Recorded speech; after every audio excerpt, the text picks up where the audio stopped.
kita soal Papua ini menarik nih, Ri ya. Karena Mas Gibran sendiri kan sudah mendapatkan mandat tugas dari Presiden soal Papua. Wapres kan ada porsi-porsi tugasnya dan kami melanjutkan apa yang sudah dikerjakan oleh Pak Wapres Ma'ruf Amin. Jadi sekarang Pak Presiden punya dua lembaga yang memang fokus untuk mengawal percepatan pembangunan di Papua.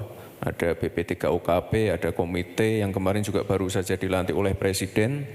Dan ya tugas kami sebagai pembantu Presiden untuk memastikan visi misi ini berjalan baik, terutama yang ada di Papua. Langsung kita bergeser ke topik yang lain nih Mas, soal Ibu Kota Nusantara. Projection pemerintah seberapa serius sih Mas? Pemerintah ini betul-betul memproyeksikan IKN ini akan menjadi sesuatu yang menjadi masa depan kita gitu Mas?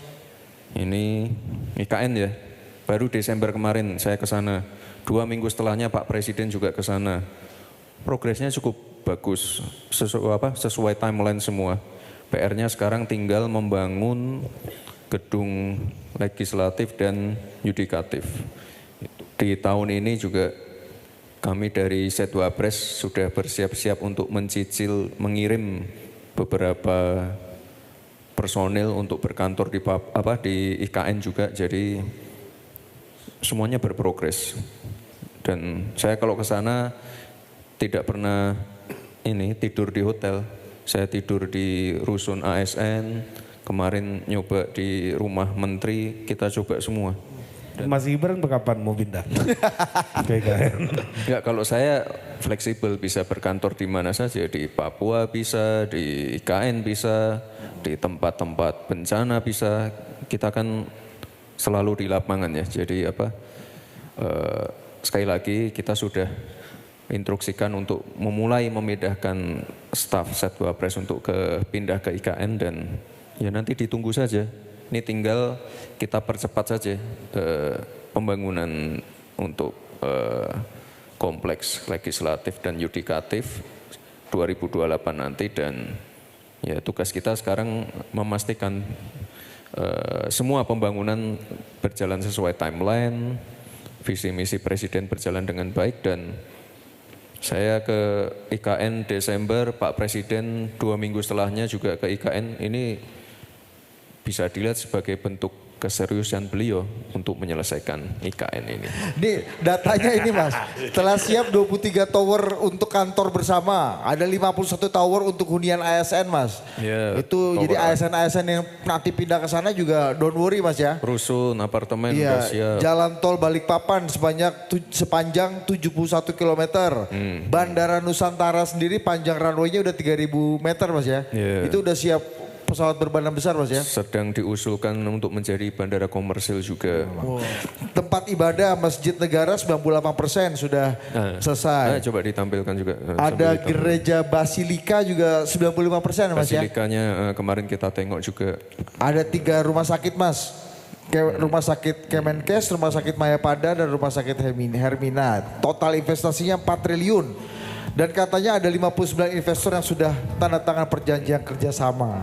Udah lengkap semua ya. Ya. Ini besok kalau kemarin saya suruh ini sih untuk taraweh pertama bisa digunakan. Ya. Untuk masjidnya ya. Mungkin Bu Rektor atau Prof Hindri ada yang mau menanggapi, Prof Hindri kali ya? Kan saya pernah baca berita begitu ya, IKN itu didesain akan menjadi sebuah kota yang modern begitu. Nah saya di bidang AI mungkin bisa jadi percontohan nih, kota AI di Indonesia ya, yang pertama begitu ya.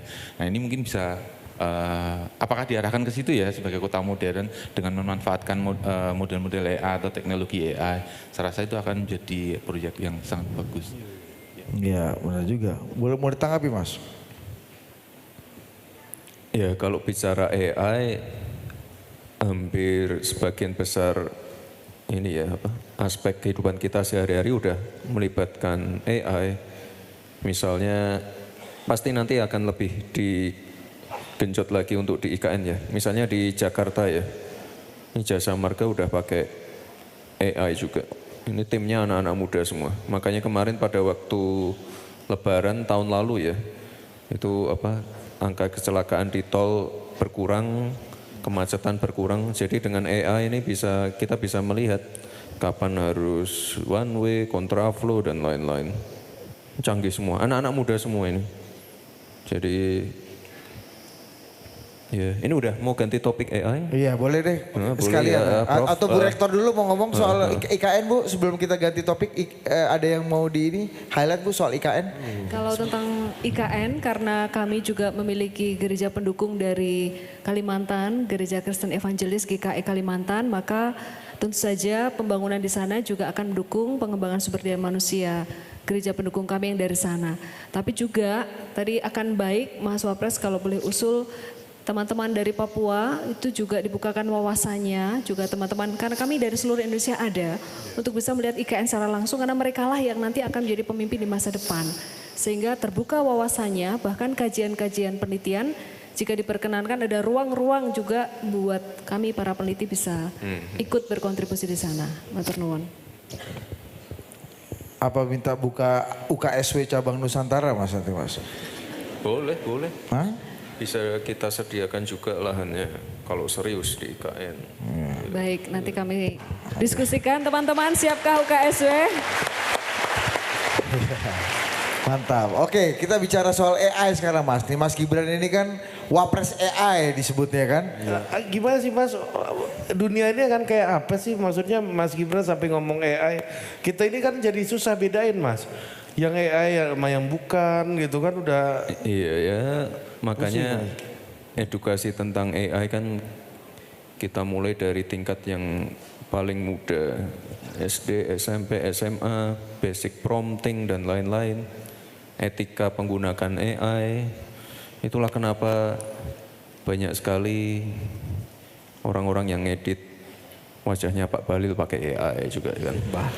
Kita masih punya waktulah untuk mengenalkan ini AI, blockchain, robotik, semuanya ya, digital ekonomi. Kita ingin mengenalkan ini sedini mungkin.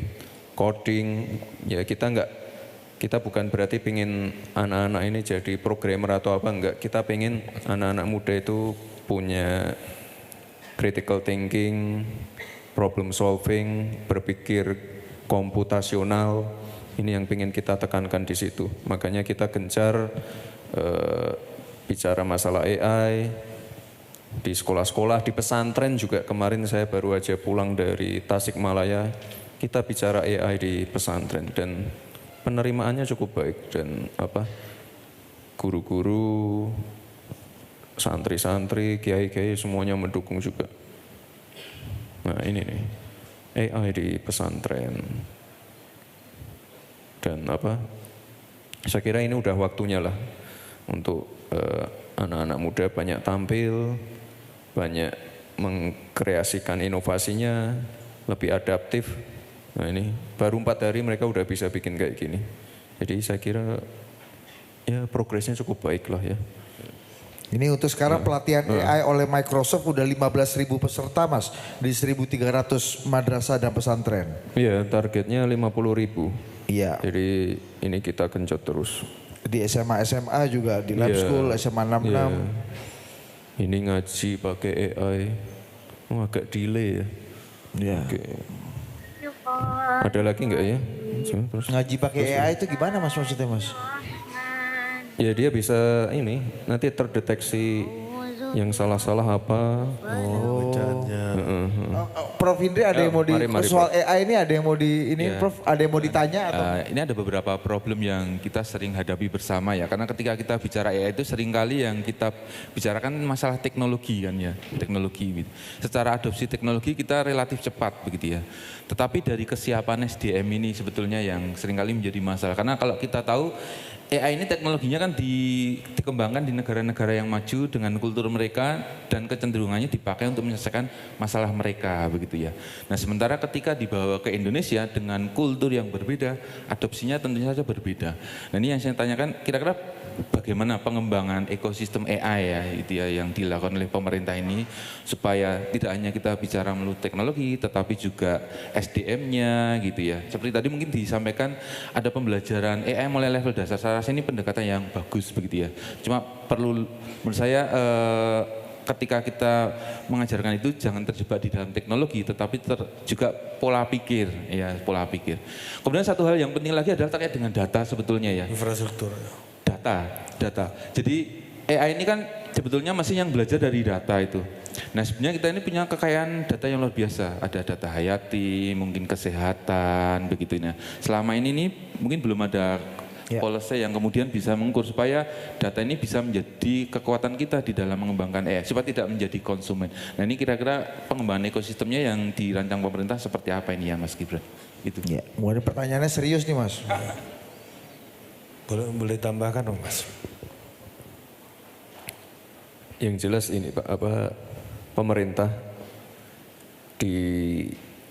terutama untuk pelayanan publik ya, terutama pelayanan publik yang sehari-hari ini kan sudah mulai menggunakan AI.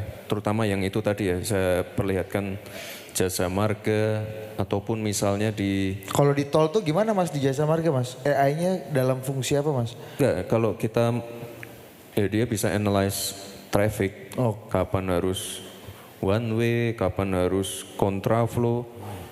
Jadi makanya tadi saya bilang ketika lebaran jumlah kecelakaan, jumlah kemacetan ataupun bottleneck di exit tol ini bisa teratasi. Jadi sebenarnya penggunaan AI di kehidupan sehari-hari udah mulai terasa. Oke, sekarang ada yang mau diskusi nggak sama Mas Gibran? Mau nggak? Ya mau bertanya. Oke, kita boleh buka saya Mas ya? Boleh. Oke, yang mau tanya saya dari yang depan dulu deh. Kamu nih. Oke, terima kasih atas kesempatannya yang diberikan. Perkenalkan diri dulu terlebih dahulu. Perkenalkan nama saya Frida Angelika dari Fakultas Ilmu Sosial dan Komunikasi, Prodi Ilmu Komunikasi. Kalau tadi kan ada 3 ya materi yang disampaikan oleh Mas Wapres, selaku ada IKN, Papua dan juga AI. Namun di sini saya ingin berbicara tentang Papua. Kepada yang terhormat Mas Wapres, izin bertanya. Dengar-dengar Mas Wapres adalah orang yang diberi mandat oleh Presiden untuk mengelola Papua. Nah, bisa dibilang mandat ini cukup berat ya Pak, karena ini tertuang juga dalam keputusan Presiden. Nah, menurut Mas Wapres sendiri, seberapa optimis dan yakin Mas Wapres dalam membuat Papua ini sejajar dengan wilayah-wilayah lain di Indonesia? Karena bisa dilihat realitanya banyak sekali wilayah-wilayah di Papua yang masih kurang terakses dan masih tidak sejajar dengan wilayah-wilayah contohnya di Jawa ini. Seperti itu, terima kasih. Siapa tadi namanya? Frida? Iya. Oke. Ini kamu agak maju loh, kamu jangan mundur-mundur. Enggak usah takut.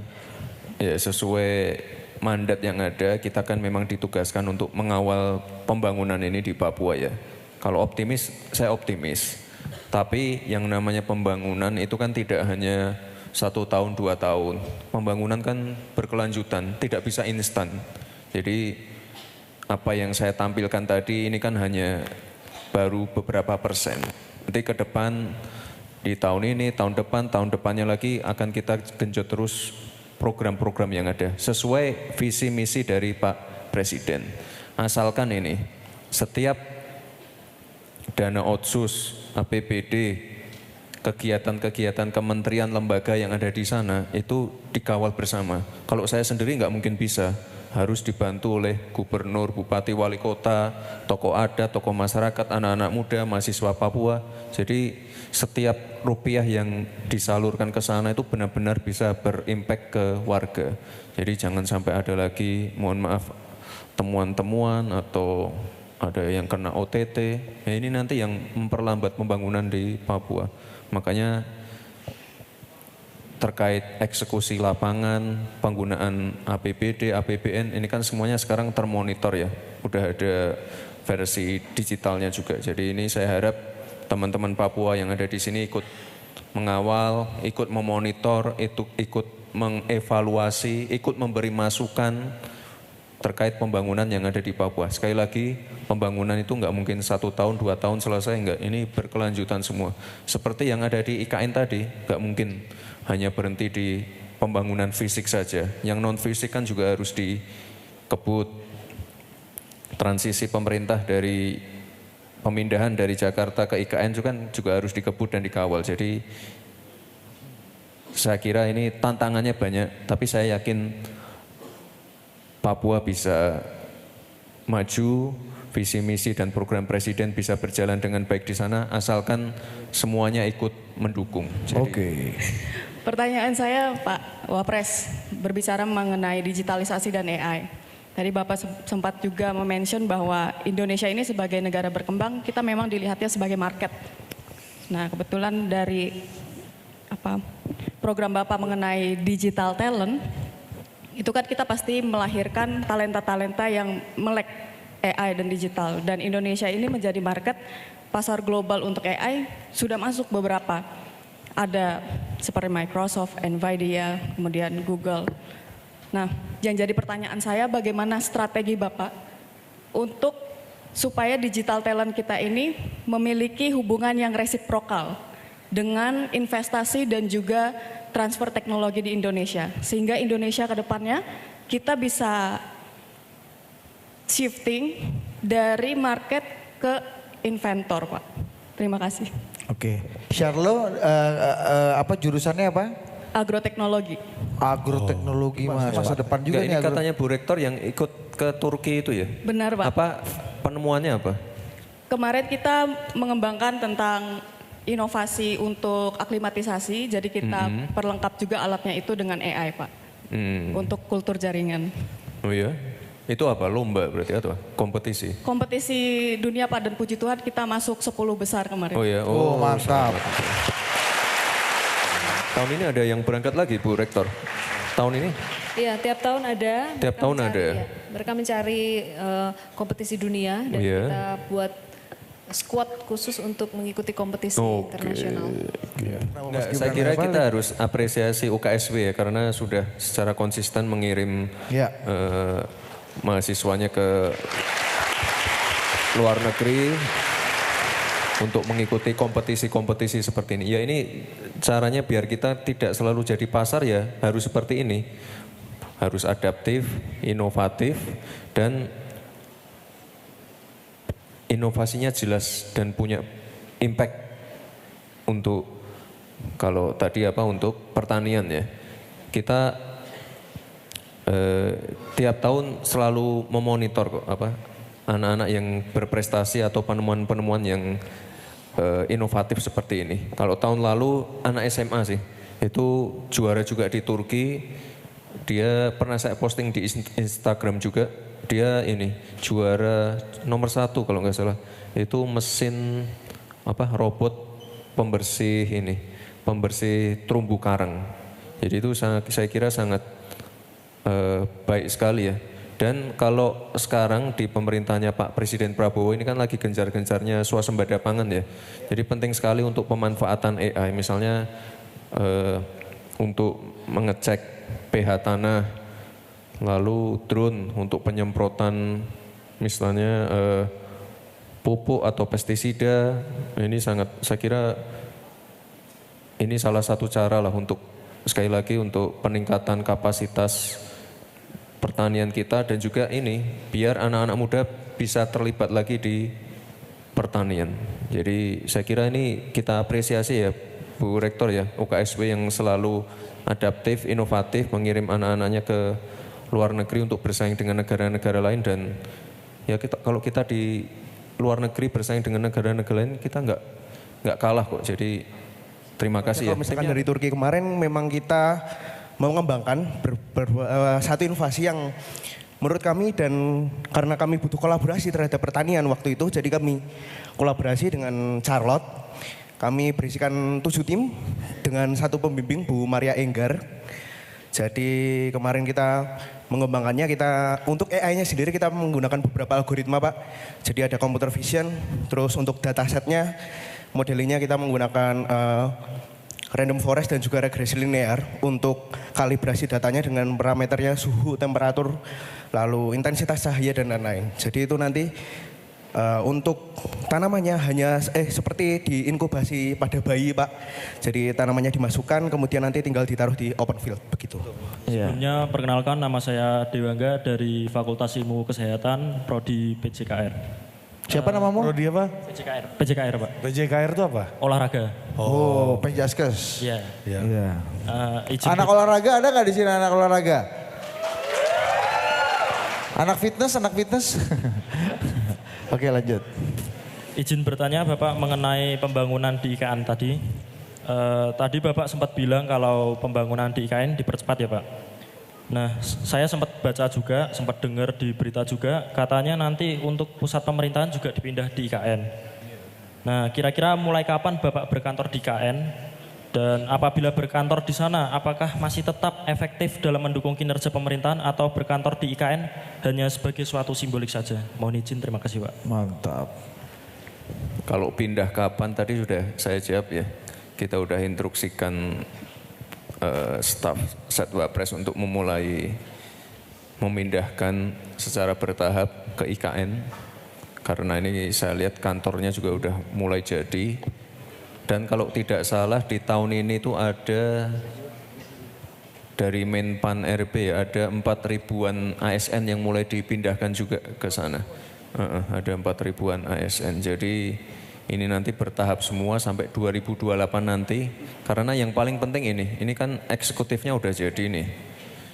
Kantor Presiden, Menko, Menteri dan lain-lain. Ini kan sekarang kita kejar yang DPR sama yudikatif, MA, MK dan lain-lainnya. Jadi nanti ya kita doakan yang terbaik nanti 2028 selesai semua, kita pindah ke sana dan mungkin nanti 2029 dan seterusnya semuanya efektif berkantor di sana. Jadi ini sekarang sedang pemindahan secara bertahap seluruh kementerian termasuk di tempat saya.